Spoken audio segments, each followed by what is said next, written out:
24/7 SR YouTube চ্যানেলে আপনাদের সবাইকে স্বাগত। আজকের ভিডিওতে সম্পূর্ণ বাংলাতে এসবিআই ক্লার্কের যে 14,000 ভ্যাকেন্সি রিক্রুটমেন্ট প্রকাশিত হয়েছে সেটা আপনাদের সাথে শেয়ার করব এবং সম্পূর্ণ বাংলাতে শেয়ার করব যাতে আপনাদের কোথাও বুঝতে অসুবিধা না হয়। সম্পূর্ণ বিজ্ঞপ্তিটা লাস্ট পর্যন্ত দেখবেন এবং যারা অ্যাপ্লিকেবল তারা অবশ্যই কিন্তু অ্যাপ্লাই করবেন। তো চলুন ভিডিওটা শুরু করা যাক। 14,000 ক্লার্ক নিয়োগের বিজ্ঞপ্তি প্রকাশ। দেশের বৃহৎ ব্যাংকে চাকরির সুযোগ অর্থাৎ এসবিআইতে ব্যাংক ক্লার্ক রিক্রুটমেন্ট।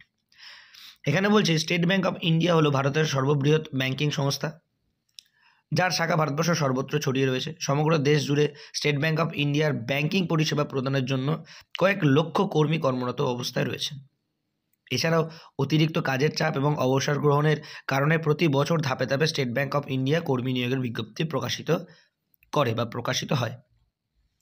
পদের নাম আমরা আজকের এই ভিডিওতে জানবো। মোট শূন্যপদ, বয়সসীমা, মাসিক ভাতা, শিক্ষাগত যোগ্যতা, আবেদন প্রক্রিয়া, আবেদন মূল্য, আবেদনের তারিখ এবং প্রার্থী বাছাই। সম্পূর্ণ পয়েন্ট, যে কটা পয়েন্ট আমি বললাম সব কটাই আজকের এই ভিডিওতে আমরা কমপ্লিট করব এবং পুরোটাই বাংলাতে। বর্তমানে এমনই এক কর্মী নিয়োগের বিজ্ঞপ্তি প্রকাশিত হয়েছে। বিজ্ঞপ্তিতে বলা হয়েছে সমগ্র ভারতবর্ষ জুড়ে স্টেট ব্যাংক অফ ইন্ডিয়ার বিভিন্ন শাখায় ক্লার্ক পদে কর্মী নিয়োগ করা হবে। এখানে মোট শূন্য পদের সংখ্যা রয়েছে 13,000-এরও বেশি, 13,700 সামথিং, 13,700 সামথিং ভ্যাকেন্সি রয়েছে। আমি বলে দিচ্ছি, পশ্চিমবঙ্গের সকল চাকরি প্রার্থীর আবেদন প্রক্রিয়া অংশগ্রহণ করতে পারবেন। নিম্নে ভারতীয় স্টেট ব্যাংক অফ ইন্ডিয়ার কর্মী নিয়োগের বিজ্ঞপ্তি সংক্রান্ত বিস্তারিত তথ্য, যেমন শূন্য পদের নাম যেগুলো বললাম সেগুলো নিম্নে আমি ডিসকাস করছি। প্রথমে যেটা বলছি সেটা হচ্ছে পদের নাম। স্টেট ব্যাংক অফ ইন্ডিয়ার ক্লার্ক পদে অর্থাৎ ক্লার্ক যে পোস্ট হয় সেই ক্লার্ক পোস্টে কিন্তু নিয়োগ করা হচ্ছে এসবিআইতে। কর্মী নিয়োগের বিজ্ঞপ্তি প্রকাশিত হয়েছে। এখানে শূন্য পদের নাম হলো জুনিয়র অ্যাসিস্ট্যান্ট অর্থাৎ JA। মোট শূন্যপদ কতগুলো? এখানে মোট শূন্যপদ রয়েছে 13,735টি। এখানে যে নোটিফিকেশানটা সদ্য প্রকাশিত হয়েছে সেটা আমি এই ভিডিও ডেসক্রিপশন বক্সে টেলিগ্রাম গ্রুপে দিয়ে দিচ্ছি। সেখান থেকে অফিসিয়াল নোটিফিকেশানটা পেয়ে যাবেন এবং অফিসিয়াল লিঙ্কও দিয়ে দিচ্ছি। সেখান থেকে আপনারা একবারে ডাইরেক্ট আপনারা অফিসিয়াল লিঙ্কে টাচ করলেই অফিসিয়াল পেজে চলে যাবেন।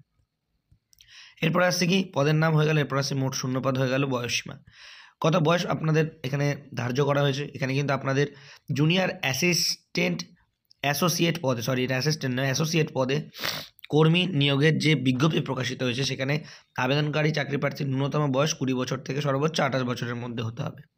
অর্থাৎ 20 বছর থেকে 28 বছর, এবং বয়সের যে ছাড় থাকে সেটা কিন্তু অবশ্যই আপনারা পেয়ে যাবেন। এসসি এবং এসটিরা 5 বছরের এবং ওবিসিরা 3 বছরের যে ছাড়টা সেটা কিন্তু অবশ্যই পাবেন। মাসিক ভাতা অর্থাৎ বেতন আপনারা কত কি পাবেন?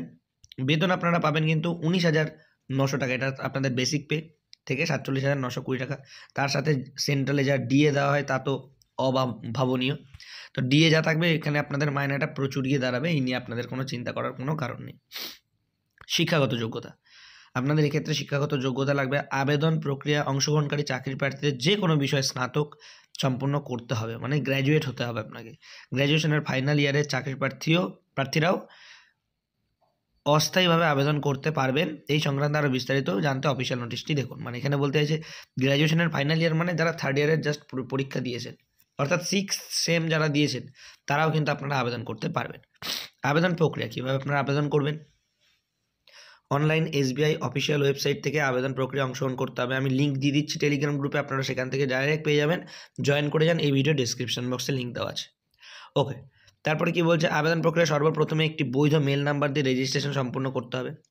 রেজিস্ট্রেশন চলাকালীন আবেদনকারীর রঙিন পাসপোর্ট সাইজের ফটো দিতে হবে। সিগনেচার আপলোড করতে হবে। রেজিস্ট্রেশন সম্পন্ন হওয়ার পরে সেই রেজিস্ট্রেশন নাম্বার এবং পাসওয়ার্ড দিয়ে লগ ইন করে পরবর্তী আবেদন প্রক্রিয়া সম্পূর্ণ করতে হবে। আবেদন প্রক্রিয়া শেষে আবেদন ফি জমা করলেই আবেদন প্রক্রিয়াটি সম্পন্ন হবে। আপনারা যারা ক্যাফে থেকে ফর্ম ফিল আপ করেন বা নিজেরা যারা ফর্ম ফিল আপ করেন তারা তো করতে পারেনি। যদি একান্তই কেউ ফর্ম ফিল আপ না করতে পারেন অবশ্যই এই ভিডিওর কমেন্ট বক্সে কমেন্ট করে জানান। আমি ফর্ম ফিল আপের একটা ভিডিও আপনাদের সাথে শেয়ার করে দেবো। চলুন, আবেদন মূল্য এখানে কত দেওয়া রয়েছে? আপনারা যারা এই পোস্টে আবেদন করবেন তাদের কিন্তু আবেদন মূল্য 750 টাকা, মানে 750 টাকা দিতে হবে। সরকারি নিয়ম অনুযায়ী সংরক্ষণ শ্রেণীর চাকরি প্রার্থী, SC ST এবং PWD এবং ESF চাকরি প্রার্থীদের আবেদন মূল্য নেই। অর্থাৎ এই যে 750 টাকা সেটা কিন্তু জেনারেল বা UR ক্যাটাগরির জন্য। তো এটা অনেক পরিমাণ অর্থ একটা, এবং বাকিদের পুরোপুরি ছাড়, মানে এই অর্থটা অনেকটা কমিয়ে দেওয়া উচিত বলে আমার মনে হয়। যাই হোক, এটা আমার ব্যক্তিগত মতামত। আবেদন প্রক্রিয়া, কীভাবে আবেদন করা হবে এটা আপনারা জানেন, কীভাবে ফর্ম ফিল আপ করতে হবে সেই ফর্মটা ফিল আপ করবেন, রেজিস্ট্রেশন করতে হবে, এটা আমি আর বারবার বলছি না। আবেদন মূল্য আবারও বলা হয়ে গেছে, বলবো না। আবেদনের তারিখ এখানে রয়েছে। অনলাইন প্রক্রিয়া আগামী 17ই ডিসেম্বর থেকে শুরু হবে। 17ই ডিসেম্বর থেকে ফর্ম ফিল আপ শুরু হচ্ছে এবং এটা চলবে কিন্তু 7ই জানুয়ারি 2025 তারিখ পর্যন্ত। কীভাবে প্রার্থী বাছাই হবে? প্রার্থী বাছাই হবে মানে কীভাবে নিয়োগ প্রক্রিয়াটা হবে মেইনলি। আবেদন প্রক্রিয়ায় অংশগ্রহণকারী চাকরি প্রার্থীদের বাছাই করার ক্ষেত্রে সর্বপ্রথমে একটি প্রাথমিক পরীক্ষা নেওয়া হবে, অর্থাৎ যেটাকে প্রিলিমস বলা হয় বা CBT 1 যেটা। এই পরীক্ষায় যারা উত্তীর্ণ হবে তাদের মেইন পরীক্ষার জন্য বা CBT 2 এর জন্য ডাকা হবে। এছাড়া আবেদনকারী স্থানীয় ভাষার দক্ষতা যাচাই করা হবে। তো এই ছিল আপনাদের স্টেপ ওয়াইজ নিয়োগের প্রক্রিয়া। যারা আপনারা এলিজেবল অবশ্যই আপনারা অ্যাপ্লাই করবেন এই পোস্টে। এবং আজকে এই চ্যানেলে যারা প্রথম ভিজিট করছেন, 247SR ইউটিউব চ্যানেল, অর্থাৎ 24/7SR ইউটিউব চ্যানেল আপনাদের জন্য সবসময় অথেন্টিক আপডেট দিয়ে থাকে। তাই অবশ্যই মনে করে চ্যানেলটা সাবস্ক্রাইব করে রাখবেন, বেল আইকনটা অল করে রাখবেন পরবর্তী আপডেট পাওয়ার জন্য। সবাই মনে করে সাবস্ক্রাইব করে নিন, বেল আইকনটা অল করে রাখুন। দেখা হচ্ছে নেক্সট ভিডিওতে। সবাই ভালো থাকবেন। জয় হিন্দ।